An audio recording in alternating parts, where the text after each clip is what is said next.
청년이 무엇으로 그 행실을 깨끗게 하리이까? 주의 말씀을 따라 삼갈 것이니라. 거룩하신 하나님, 은총과 은혜 감사합니다. 연약한 저희들의 삶에 은혜 내리시고 하나님의 복과 영원하심이 삶에 드러나게 하옵소서. 오늘도 주의 은혜를 통하여 세우시고 보호하시고 인도하시는 은총 있게 하옵소서. 예수를 이름 기도합니다.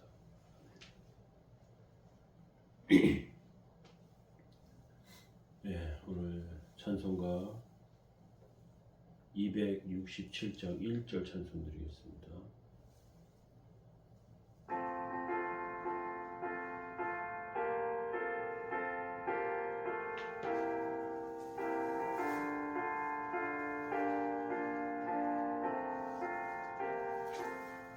주의 확실한 약속의 말씀 듣고 주만 믿으면 구원을 얻으리라. 할렐루야 할렐루야. 내가 예수를 믿어 주의 흘리신 피로 내 죄 씻었네.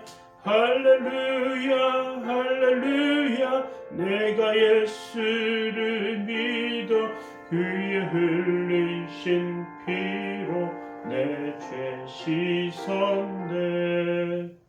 아멘.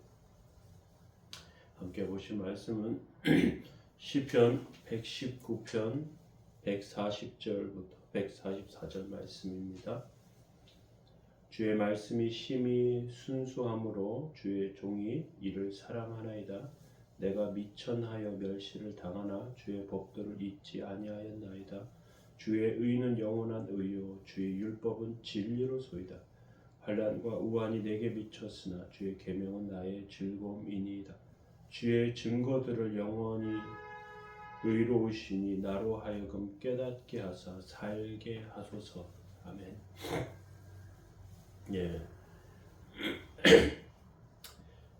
시편 119편은 그 히브리어 단어를 그 한 단원의 첫 문장으로 사용합니다. 137절부터 많이 사용되는 단어가 의와 관련된 의라고 하는 차데보라고 하는 차데크 의라고 하는 단어를 많이 씁니다. 그래서 오늘 본문 142절에서도 주의 의는 영원한 의요 주의 율법은 진리로소이다 이렇게 말하고 있습니다. 40절부터 말씀은 특별히 하나님의 비밀에 대해서 이야기하고 있는데요. 주의 말씀은 심히 준수함으로 주의 종이 이를 사랑하나이다. 하나님의 말씀이 순수한 것을 말하는데요. 마귀가 우리 마음에 기포를 상처를 주고 그것이 은혜의 불을 꺼뜨리려고 해도 하나님의 말씀에 기름이 떨어지면 다시 불이 살아납니다. 마귀는 우리 대적은 우리 마음에만 상처를 입히는 게 아니라 우리의 열정의 불도 꺼뜨리게 됩니다. 문제는 우리가 이것 때문에 실망하게 된다는 것이 문제인데요. 141절에 내가 미천하여 멸시를 당하나 이렇게 되어 있습니다. 작가 같은 사람들이 작품을 만들 때 좋은 작품을 만들길 원하죠. 그런데 사람들의 인정은 아무에게나 그 사람을 인정하고 바라보지는 않습니다. 때문에 완성되지 못하고 완벽하지 못한 작품을 들고 나갈 때가 있죠. 그래서 사람들에게 멸시를 당하고 또 인정받지 못하는 그런 모습 때문에 상처를 입기도 합니다. 141절은 내가 미천하여 멸시를 당하나 주의 법도를 잊지 아니하였나 나이다 이렇게 말하고 있죠. 우리도 하나님의 사람들도 성공하고 싶어 합니다. 또 하나님과 사람들의 인정을 받고 싶어 하죠. 빨리 성공하고 싶어서 앞서서 일하다가 준비되어야 할 것들이 잘 준비되지 못하는 경우도 많이 있습니다. 굉장히 유명한 목사님인데요. 젊을 때 청계천 사람들에게 그 빈민들에게 복음을 전하면서 굉장히 유명한 그런 분으로 인정된 그런 분이 있습니다. 이분이 나이가 들고 나서 어디에서 한 인터뷰를 제가 들었는데요. 젊을 때 후회된 것이 무엇이냐 하는 질문에 이분이 하는 말씀이 공부해야 할 시간에 활동을 하느라고 제대로 공부하지 못한 것이 후회가 된다, 그런 이야기를 들었습니다.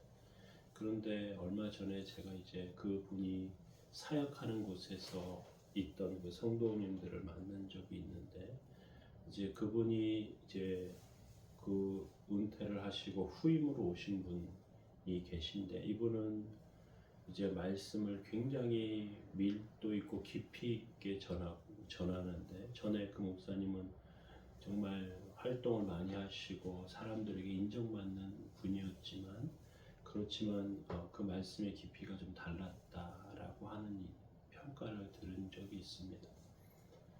빨리 성공하고 싶어 하는 그런 우리 욕망이 있을 수 있지만요, 하나님께서 우리를 인도하시는 방식이 있습니다. 그러면 그 방식대로 따라가는 것이 좋습니다.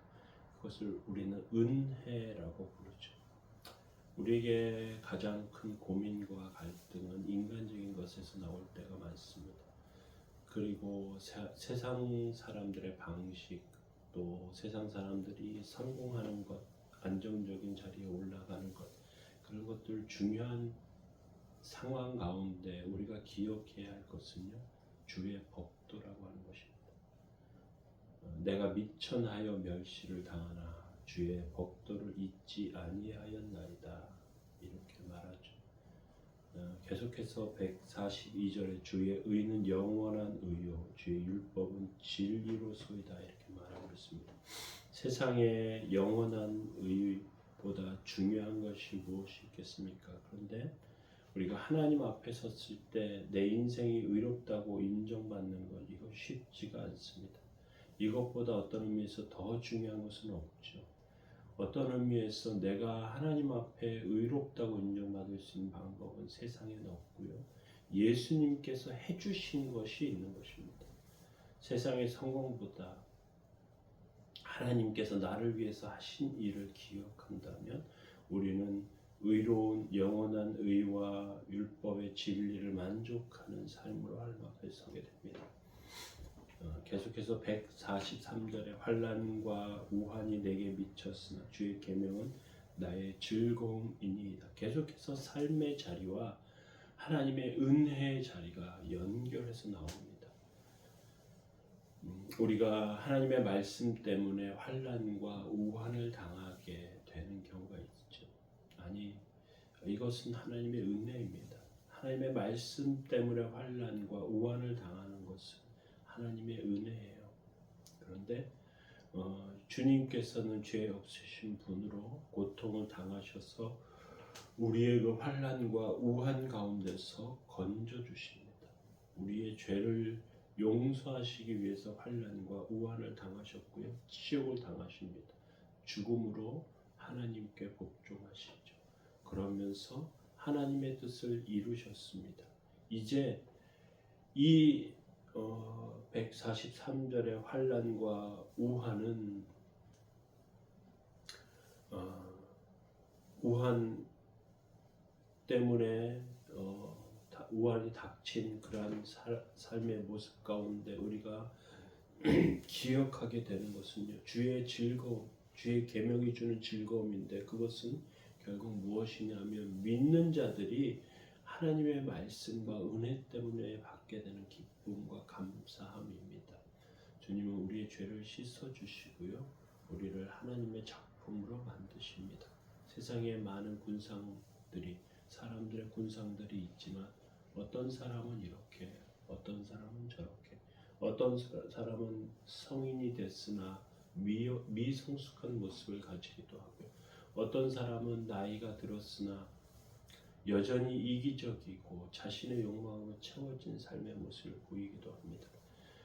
이 모습 그대로가 우리 자신의 모습입니다. 그런데 우리가 기억해야 할 것은요, 우리가 하나님께서 우리 죄를 씻어주시고 우리를 작품으로 만드시고 우리를 세우셨다고 하는 사실을 기억한다면 우리가 때때로 미숙하고 부족한 모습을 가지고 있으나 하나님 은혜로 세워질 수 있다는 것입니다.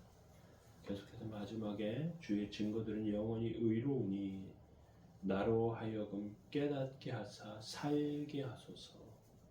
하나님의 의를 깨닫게 되면요 우리는 살게 됩니다. 하나님의 의를 깨닫게 되면 우리는 살아있는 존재로 서게 됩니다. 하나님께서 나를 의롭게 하신 것을 기억하면요 우리는 성공한 사람입니다.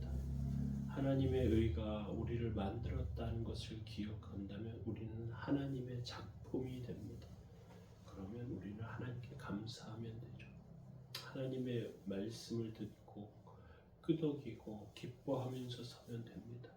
하나님의 최고의 작품으로 섰음을 기억하시기 바랍니다. 비록 사람들의 기준에는 미숙하고 연약하고 부족하지만 하나님의 뜻 안에 세워지면 온전함 가운데 서게 됨을 기억하시기 바랍니다. 주의 뜻과 은혜가 저희들의 삶 가운데 있기 원합니다. 기도하시겠습니다. 모든 사람이 죄를 범하였으며 하나님의 영광에 이르지 못하더니 거룩하신 주님, 연약함 가운데 있는 저희를 온전케 하셔서 주의 뜻을 이루며 세우는 삶으로 서게 하여 주옵소서. 주님께서 저희들을 만들어 가시고 은혜와 도우심 가운데 세우시기 원합니다. 성령의 거룩함과 온전함이 저희들의 삶에 있게 하옵소서. 오늘도 도우시고 지키시기 원합니다. 예수 그리스도 이름으로 기도합니다. 아멘. 젊은이들을 위해서 기도해 주시고